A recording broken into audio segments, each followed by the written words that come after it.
And now it is my privilege to introduce one of our distinguished alumni to offer SMSU's 43rd Commencement Address. This year, the faculty, staff, and students of the SMSU Commencement Committee chose Mr. Krishna Shah. Mr. Shah arrived on the SMSU campus in 1994 from Kathmandu, Nepal. He was one of the first international students from the Asian country of Nepal to attend this institution, and he paved the way for many Nepalese students to follow. SMSU has 175 international students from across the globe, representing 25 countries. 104 of those students come from Nepal. Krishna graduated in 1997 with a degree in computer science. He later earned his master's in software engineering from St. Thomas University. He worked in several information technology positions before deciding to return to Nepal to join his family's string of businesses, which number 17. Today, he is the general manager of the family's rug importing business, Formation Carpets, and he works out of the company's Washington, D.C. offices. Krishna credits SMSU as being the foundation of his professional success. Please join me in giving a very warm welcome home to Mr. Krishna Shah.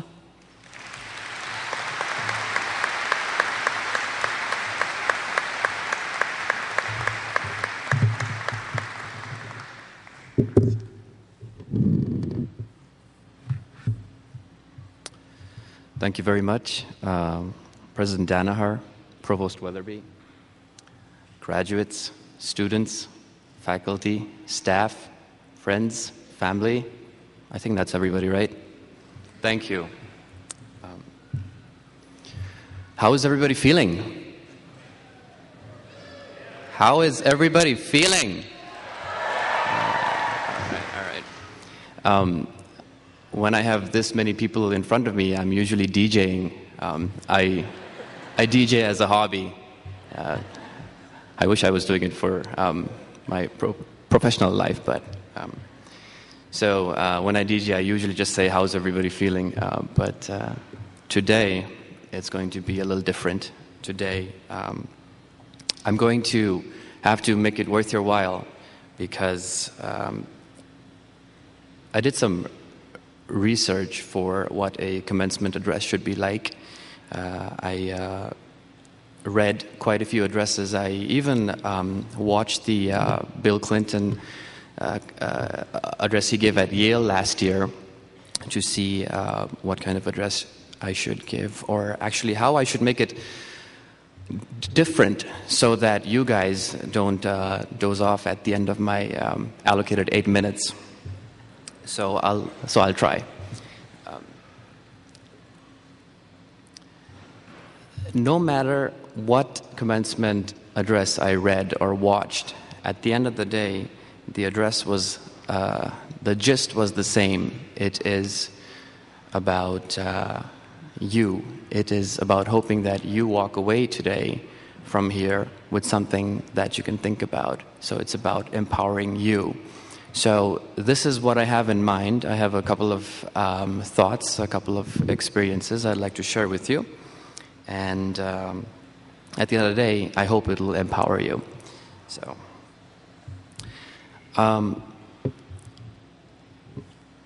thank you for giving me the opportunity to speak to you here today.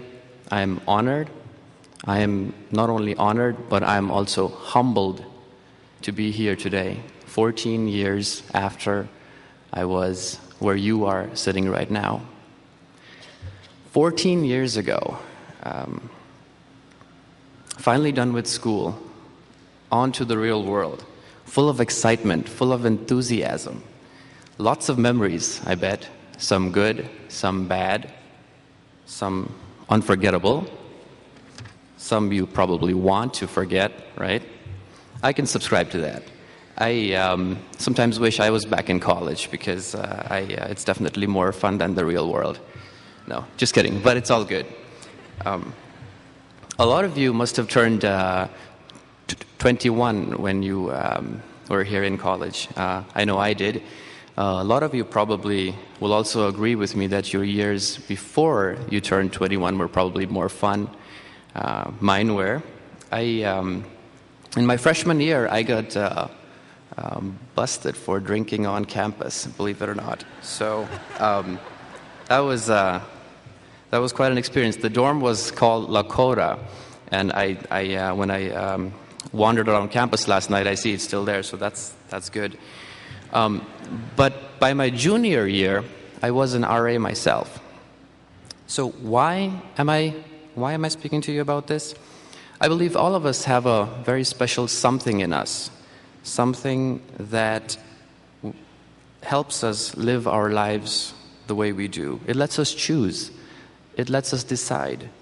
It lets us go on to the next thing. It isn't always easy because, there's a lot of external factors, a lot of pressure, conditioning, I call it, that'll get in the way.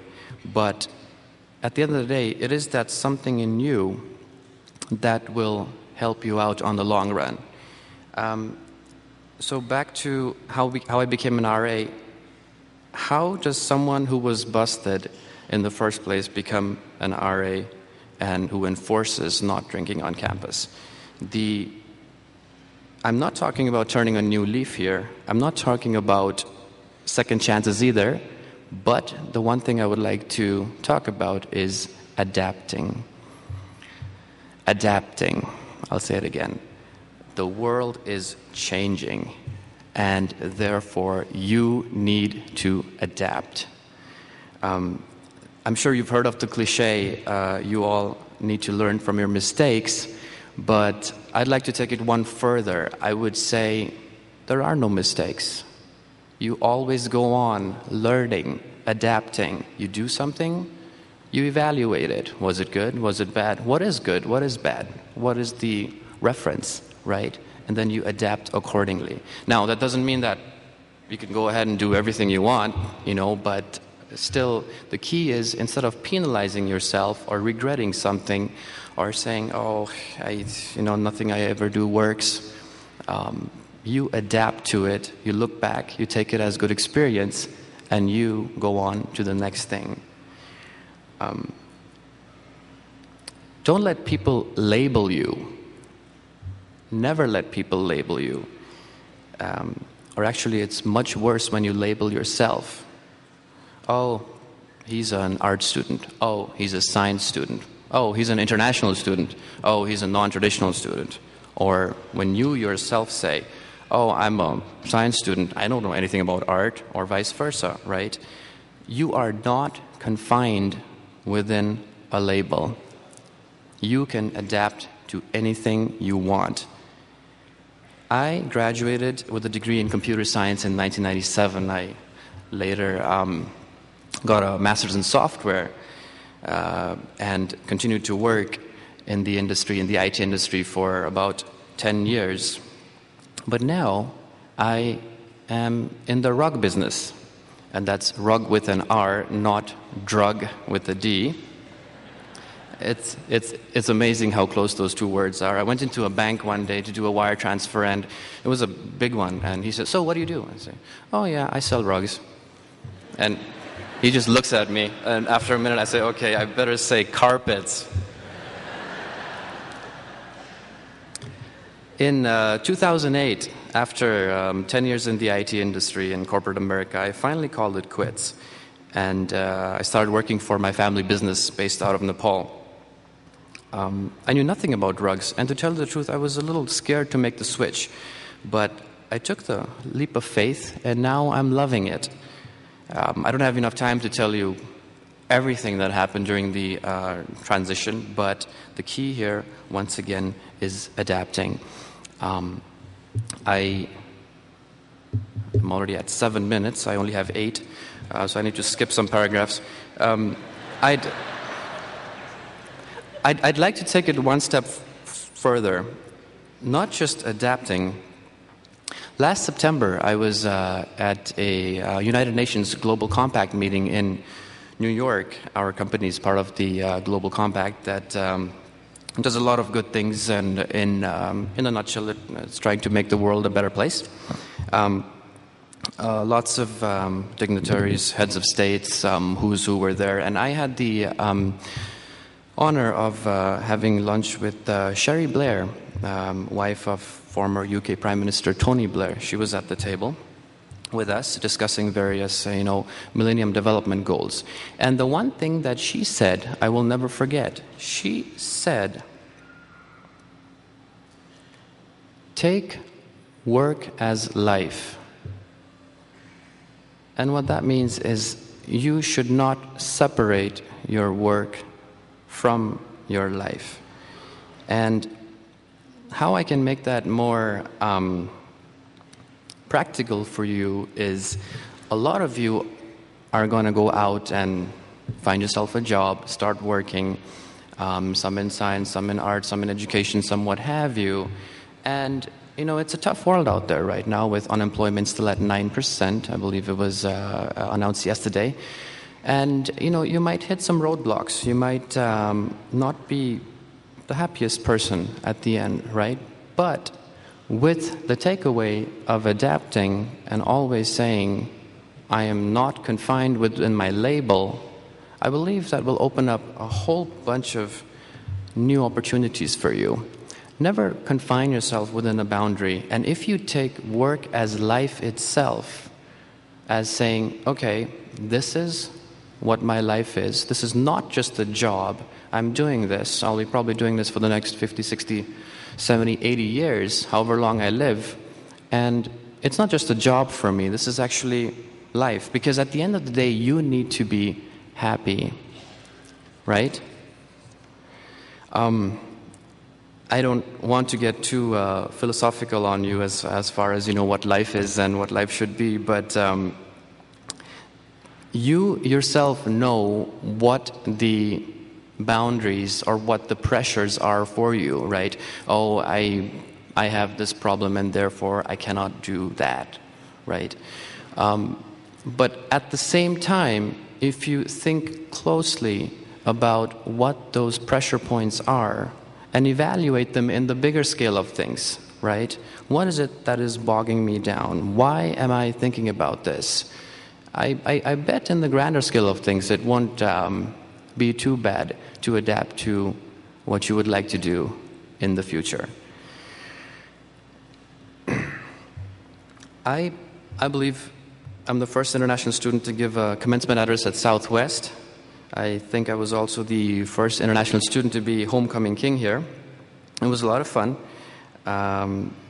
In 1994, when I came to Southwest as a freshman, I was the only student from Nepal. And now I believe the Nepalese population here is the biggest among the international students, not only at Southwest, but also in the entire country almost. So this is proof enough that things are definitely changing. And they're changing for, whether you call it better or worse, is completely up to you. So do not get bogged down by saying, oh, unemployment is at 9%, or, oh, the global economy has put everything topsy-turvy, what have you. At the end of the day, it is how you adapt to the situation and go on forward yourself. Marshall, you don't know what you have until it's gone. That's what happened to me. Marshall may not be the most happening place on the surface of the earth, but I cherish my years at Southwest very much. The weekends apart, the solid academic program, complemented by the plethora of extracurricular activities available, overseen by the excellent faculty and staff, have made me the person I am today. Southwest cemented the building blocks in me that I depend upon to this day. Marshall being a small town means a tightly knit people, not only within the international community, but also in the greater student faculty body. There was a lot of socializing that you do being a part of a small town, and at the end of the day, we humans live in a world that we need to share, and therefore this socializing has helped you by being part of Southwest and in Southwest Minnesota in Marshall. I think I overshot my time by about 60%, but I don't see anybody dozing off yet, so I will recap once more. The one thing you should take away from this address is adapt. It's a tough world out there, but you've been prepared, you've been in good hands, and you already have a solid foundation thanks to Southwest Minnesota State University. And from here on, it's all you. Congratulations, good luck, and thank you.